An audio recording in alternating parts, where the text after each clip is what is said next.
So welcome to the lecture cryptography, and now we start after we've already started last week with cryptographic protocols, but now we continue our journey to cryptographic protocols, and we will stay there for at least 2 or 3 more weeks.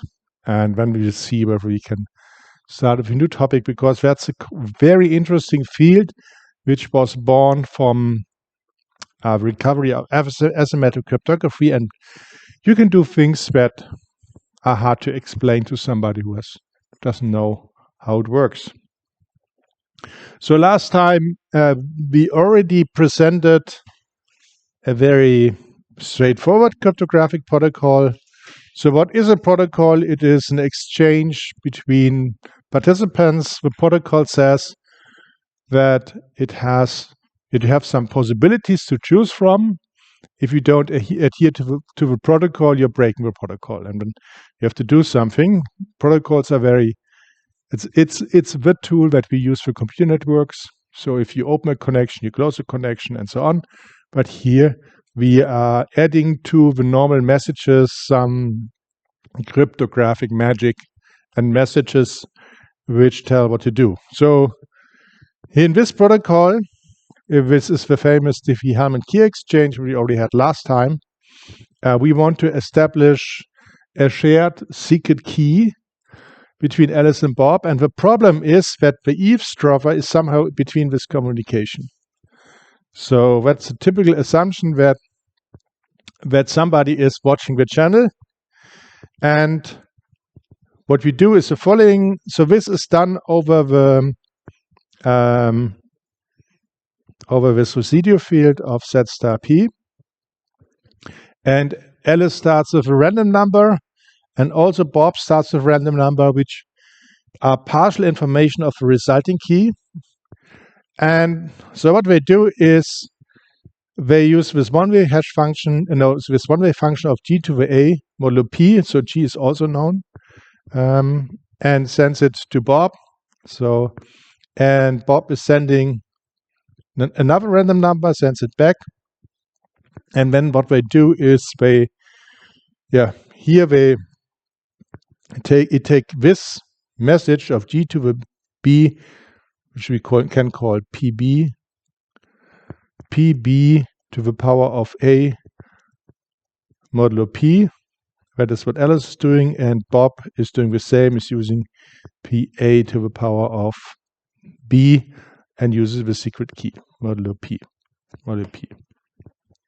And this will be the same number, which will be k, which can be then used for AES if some convention how to use it. If you use this, then usually, since we have to take very long numbers, this will be larger than the AES key, and so you could use some partial bits in order to use it. Now, interesting thing is the eavesdropper. So the eavesdropper sees the following. Eavesdropper sees g to the a mod p, which is some number from Z star p. And if a is chosen randomly, it's just run some random number. And it sees a number with g to the b. And now the question is, what is the relationship to g to the a times b? Yeah, so that's the relationship. And the discrete logarithm assumption says that it's hard to compute the logarithm with respect to any number. So if you take the logarithm with respect to this number and the logarithm with respect to this number, then this should be hard to compute, because otherwise the eavesdropper would have an algorithm to learn that. And so one can prove that this protocol is secure under the assumption that it's hard to learn a discrete logarithm. So we have some sort of proof. Still, we don't know whether a discrete logarithm is safe.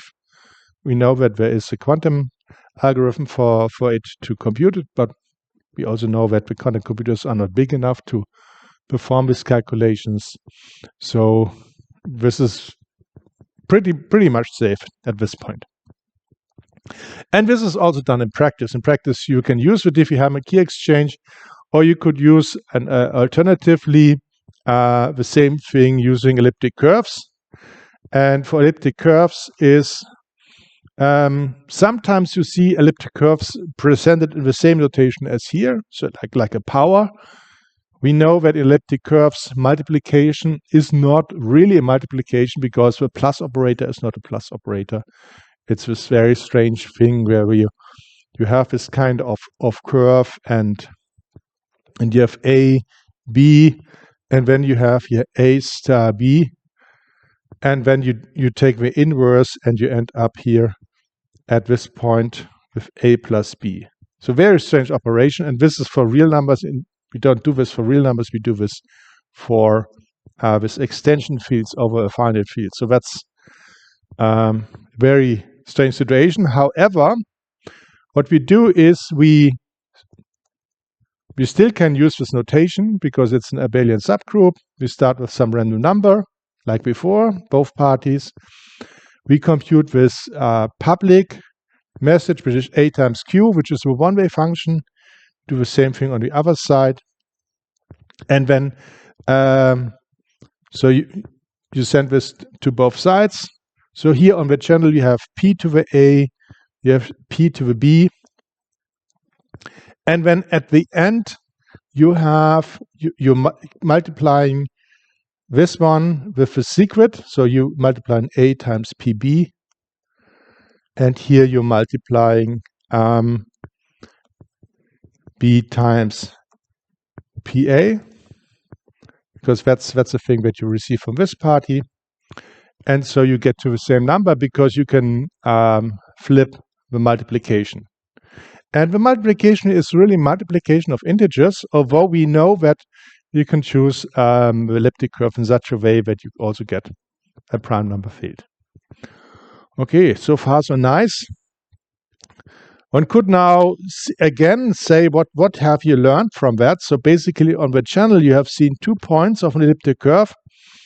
Can you compute the secret? We can only compute it if the discrete logarithmic assumption for elliptic curves is not true, because you need to calculate this from this information here. And that shouldn't be possible if the assumption holds. So this is also very nice. The advantage of elliptic curves is that you can use much smaller key sizes, and so this is also quite practical. I don't think that from a computational point of view there's a big difference. Okay, so this is what we have seen is we have Alice and Bob sending messages. You have something to do afterwards, and at the end you come to result. And so we will now go to so-called interactive proof systems, where both parties are exchanging messages, and both parties want to achieve a common goal.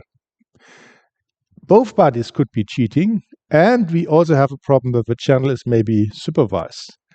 And usually what we consider now is an interactive proof system where we have a prover and a verifier, and in the community you don't say P and V, but you say Peggy and Vic in order to abbreviate that. Now what we want to do is, I call this lecture. I want to prove that I know a secret without revealing it. So you come to the lecture, you have the impression that I know what it is, and after the lecture you don't remember what it was, but you're convinced that the professor knows what he's doing. So that's a zero knowledge proof, basically. Okay. Okay, there's a lot of zero knowledge jokes like that around. Okay, but that's the thing. So how is it possible to do this? Now, first we have to talk about the tools that we do. So usually we have so-called moves, so which is we receive a message from another party, we compute something, and then we send the message again. So that's the kind of move. So you have P and V. So you send a message, then you do some computation, and then you send a message back. So that's how it's like a ping pong game. Usually you have several rounds of moves. And usually you have that Wiki poses a challenge and a package response, but this is not always the case. It depends. Now, the difference between mathematical proofs is that in a mathematical proof, I give it to you, you read it, you check it, you verify it, and you're happy, and you know it's 100% sure that it's correct. No doubt about this. For the interactive proof, it's different. So first of all, you need the interaction between the two parties. You need the computation from both sides. They have to help each other to do it. And one party proves and the other one verifies. So that's a game which is played together in order to get somewhere. And maybe we start with an example that we already had last time. So the idea is the following: is the book of Delfs and Knebel, which is called the simplified Fiat-Sharma identification. You want to prove that you know a square root. And what we see here is in the framework is that there are some large prime numbers and you have a product of two large prime numbers. And the prover has a secret, X, which the prover wants to keep secret, but the prover publishes Y. So that's basically, you can see it at first step, or maybe it's a preliminary, so there is some Y, and the prover has published it. Now, of course, there's a lot of things given away already from a secret, because we know that there are not many possibilities. So if you have two prime numbers, how many square roots do I have? If it's modulo p times q, yeah, okay. So we vote. So who says 1? Who says 2? 3? 5? 4? 6? 7? 8? Maybe differently. It depends. Okay, it depends. You're right. It depends. Okay, so I was not precise enough. So let's do it again. So assume that Y is from QR star n. Now it's unique, because 0 has only one square root. So that's now it's unique. So it's your answer was correct. Sorry, I was not precise enough. Now we can answer. So how many square roots does Y have? Okay, 1, 2, 3, 4, 5, 6, or many. Also 1, 2, 3, 4, 5, 6, many. Okay, no reaction. Thank you for that. So we have seen that if this is a prime number, that there are two square roots. So we have two square roots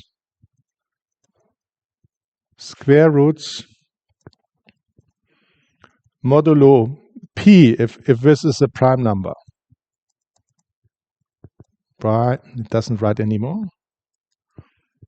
Number. And we know that there are at least two because minus a squared is the same as plus a squared. Okay, so there are always two. Now, we also have a very small proof that if we have a third one, then we can factorize p, which is not possible. Which is for us a proof that if you have two prime numbers and you have a squared is equal to b squared, then this is equivalent to a squared minus b squared is 0. And we have a minus b times a plus b is 0. And that means a is equal to b, or a is not equal to b, or you have a factor of whatever you're taking the modulo to. And if it's a prime number, it shouldn't have a factor except 1 and p. So, and 1 is not a factor which helps you factorizing it. So you can only get p. So that means a is equal to b or it's not equal to b. because of the Chinese remainder theorem, the number of square roots, a square root is always a square root. If you can combine 2 times 2 square roots to 4 square roots by just taking all for combination. And I think that was on the board here in the exercises. Yeah, probably you have forgotten. So we have 4 square roots. So what is the secret is that there are 4 square roots. And I know one of them. Now there's also another trick is that from these 4 square roots, if you have 2 of them are plus and minus, like plus a and minus a, but if you start with a certain one, the other 2 reveal prime factor. Because you could actually have the same equation here, and in this equation one has a prime factor p somehow and the other q.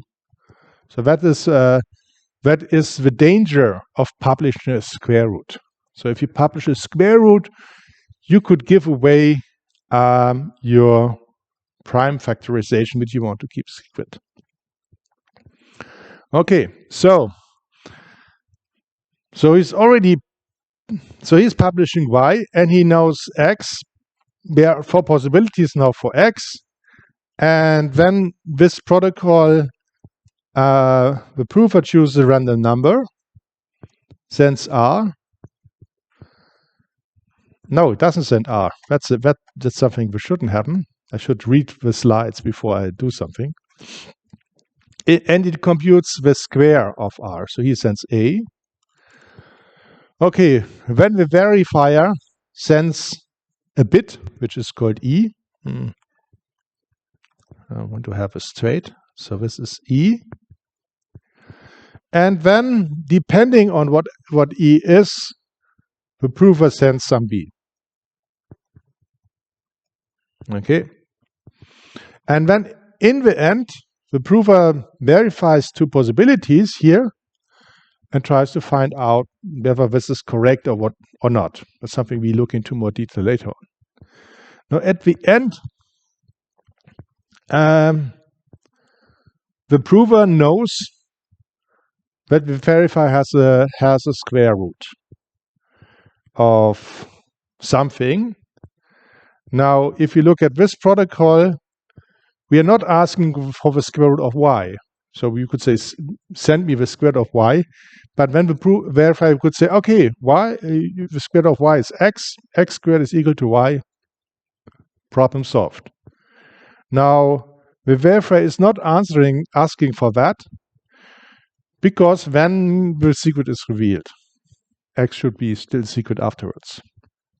Okay, that's why I'm not doing it, but we're doing something different. We're sending strange numbers back and forth and want to prove that something is true. Okay, so that's a principle. That's one example of a zero knowledge proof. We have to find out whether this works or not and how secure it is. But it shows that there's some communication going on and maybe some complicated mathematics. Okay, so that was an example for that. Now, the requirements are the following in general for interactive proof systems, and basically also for zero knowledge proofs. So this is requirements for zero knowledge proofs.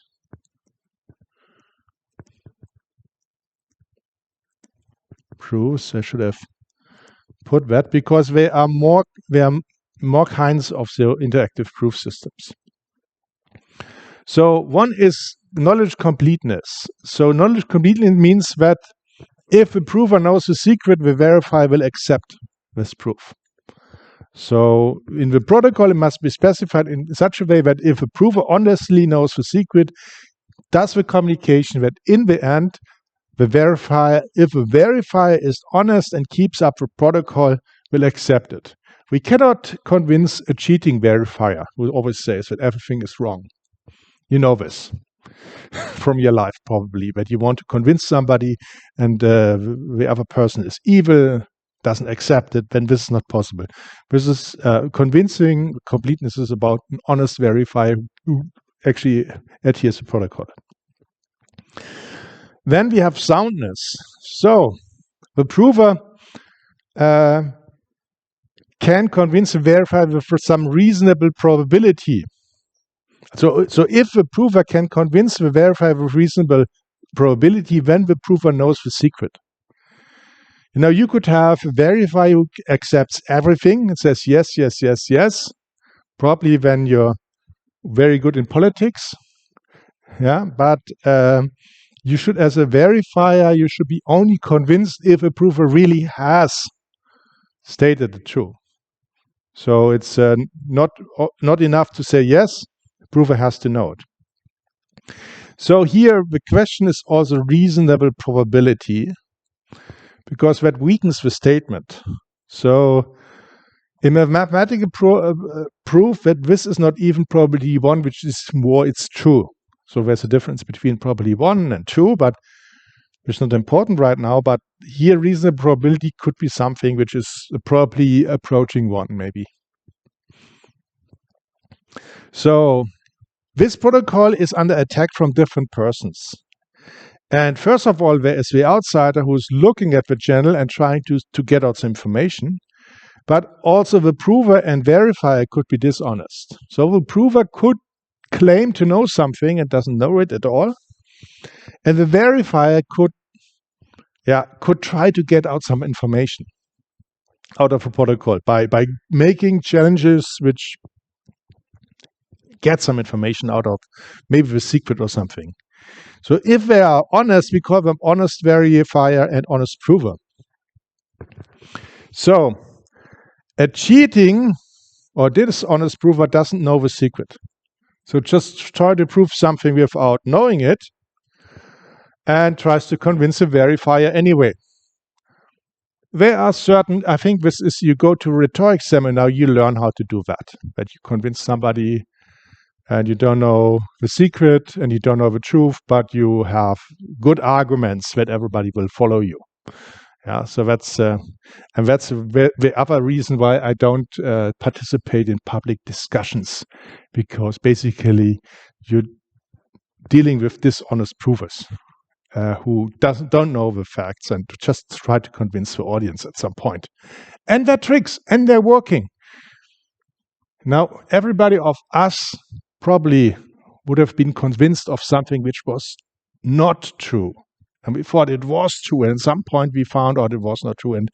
And in the worst case, one tells us, this is not true. And I knew it from the beginning. Yeah. And your trust was betrayed. Yeah. And I don't mention Santa Claus at this point, you know. Okay. Yes. There is no Santa Claus. Whoever told you this was a dishonest prover. I hope it's not your parents. Okay. So a cheating or dishonest verifier does not follow the protocol in order to get some information. Yeah. For example, you shouldn't ask Santa Claus for his telephone number. Yeah, that's a dishonest verifier. And if Santa Claus answers, this is a true story, by the way, but that's another story.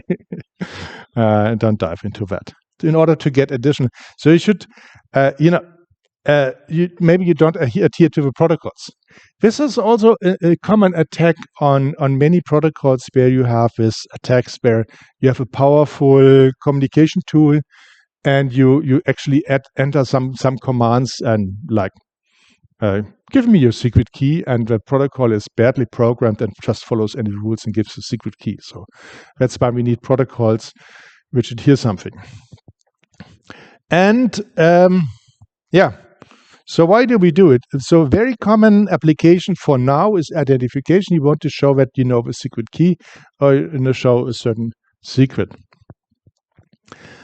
Okay, now let's go to the Sfirachami identification that we have already seen and look at the framework. So we have two large prime numbers, and n, not the prime numbers, is publicly known. And we know from the exercise that this is equivalent.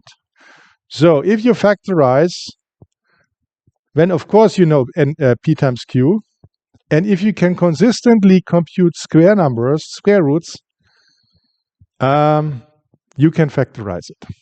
Consistently means that if I have a subroutine who gives me a square root, what I would do, I take a random number, I square it, I give it to the subroutine, and with 50% probability I can factorize. And with the other 50% I get my number back, or the negative version of that number, which doesn't give me any information. But computing square roots give me this information.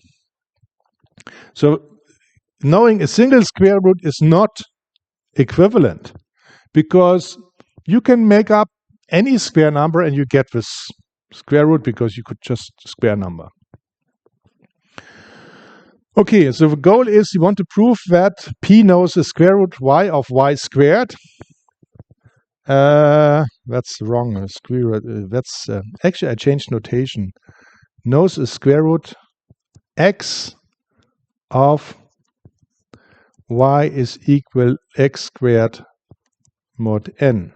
So in the book of Delfs and Knebel, they had the roles of x and y flipped, but I think the secret should always be x. Or no, from the X-Files, or there was a Postillon news report that x was set to 5 just to solve all problems. Okay, if you read in Postillon, very reliable source. Okay, so but there may be somebody who just tells you that he knows it. And this is protocol again. And now we go into more detail. So the secret is x. We send x squared, which is y.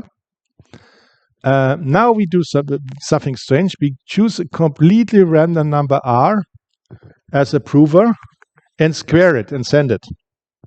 So now the verifier has two square numbers where the verifier doesn't know what the square root is, and they're not related in any way. Okay. Now the verifier chooses a random bit. Or maybe it has another algorithm to choose it. So it's like if I ask you for a random bit, what kind of algorithm would you do? How would you choose a random bit? Yeah, but how would you now give me a random bit? If I ask you, give me a random bit, how would you produce it? What's your algorithm? Right now, I ask you for a random bit. Give me one. Just toss a coin. Yeah, you could flip a coin. Yeah, that would be when you know the algorithm, and probably it works, unless your coin is broken or something. There's these coins of magicians who have the same thing on both sides. Yeah, just in case you wondered how this trick works. And when this exchange with slap of hand with another coin. Okay. Been there and done that. So that's a coin. But you have a coin at you? No. So probably you would actually give me a bit and you don't know how you produce it. That's also a possibility. But we don't know what the verifier is doing. Okay, in any case, we just send a bit to the other side. On the other side, we do the following. If a bit is 0, then we send the random number r. So in this case, what does the verifier know? It says, wow, a is equal to r squared, and I know r and now a. What does it have to do with y? Nothing. So doesn't give you any information about y, because y is not somehow in the business of a and r squared. Okay, now if we flip the coin the other way, we send r times x. R times x. Okay, so what we learn here on the other side is a times y is, and now we have this b, which is b squared. B squared. Interesting. So we get the root of a times y. But we do not get the root of r, obviously. Okay, so what do we have learned here? So this looks something where we could maybe learn something, because there's no way that we can get a and b squared. Well, we have learned that some random number squared is a times y. We cannot compute the square root of a times y, but because we don't know the prime factorization of that. But maybe there's a different way to do that, to get this information. Because if I start with b and choose b in such a way that here could choose r and compute a, I could start b, and well, let's look at this case later on. So okay, maybe we have learned something here. Is it safe? We don't know. Okay. Now, first of all, we look at this protocol and simplify it a little bit. So this is the same protocol. The only thing I've done here is I've put the e here to exponent of x. So yeah, I just wrote r times x to the e. But that's the same thing here, and I put it on the side here. So I can write here this just a linear clarification. So we send r times x to the e, and here we send a times and here we check whether a times y to the e is equal to b squared. Okay, so on the channel we see the following. We see a random y. Okay, so this is somehow given. We see a random a. We have this e from the verifier, and we have a b with this property here. That's what's happening on the channel. Okay, now let's check whether this is a zero knowledge proof and go through all the things that we have. So the first one is completeness. So completeness is, so if a prover knows the secret, the prover can compute it, and the verifier will follow it. So because the prover can compute this value, and the verifier will accept it, because here r times x to the e squared is the thing that was known. So that's completeness is done because we follow the protocol. The protocol was designed in such a way that the honest verifier will be convinced. Now let's look about soundness. So are we convinced? Does the prover really convince us? Now the thing is the following, that you could have a cheating prover Eve. So we have a new prover who doesn't know the secret and does the following. So we have an alternative version for that. What the cheating prover does is the following. The cheating prover chooses a random bit, a random number, and chooses a random bit and computes this. Okay, and sends 8 to 1. So the cheating prover what would it do? It would still send an A. It would still send an E, and it would still send an R. So but now the R will have the role of a B. Okay, so this would be the role of a B that we have later on. Okay, so what happens here? So let's go back. So if we so here, if A is not chosen to be R squared, but here we bet on that we choose a certain value. Let's see what is the value that you have taken. A is equal to R squared times y to the minus E. Okay, so if A is chosen this way, and we know E before. So when we send this information through the channel, and on the other hand, what we check is whether and B is equal to R. On the other hand, we check whether A times y to the E is equal to B squared. So we would have here R squared times y to the minus E times y to the E is equal to R squared, and this would be okay. Yeah, so the attacker would not adhere to the prover would not adhere to the protocol and doesn't send R squared. Just send something else, which is this formula, which is sometimes it's equal to R squared, and sometimes it's R squared divided by Y.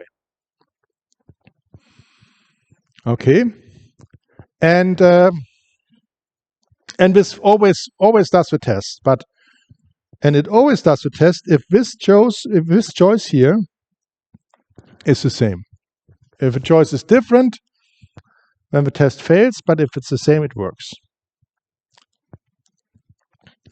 Okay, so that means if we have the same, the verifier will accept. And what's the probability that the two bits are the same? This happens with probably 1/2. So we have 50% probability that we get through it, and otherwise we can reject it and we will show that it doesn't work. So it doesn't seem to be too good at this point because there is a cheating strategy. So, but there's only a cheating strategy of 50%. So is there a cheating strategy of 100%? So can we cheat with probability 1? Okay. So probability 1 would mean the following. Probability 1 means that for any choice that the verifier has been done, we know what to do. So the prover has a strategy to get through this test here. And the strategy can only be that has some B1 and B2 which is doing the thing. So the prover has somehow these values that B1 squared is equal to A, and the other one that some other B2 that B2 squared is equal to AY. So, but if a prover has these two values, B1 and B2 with this property, then we can compute B2 times B1 to the minus 1 and have a square root. So the prover knows that a square root. So if he has to show both, well, the prover doesn't have to show both, but since the verifier gives me 1 bit, I have maybe only one of these results, and if you have both of them prepared, I know the result, and otherwise I can get through. Okay, and then we can compute the integer. So, but if this is working without the help of the other person, then the attacker, what is the verifier doing here at all? The verifier is just sending me a bit. Yeah, so the verifier is sending me a bit.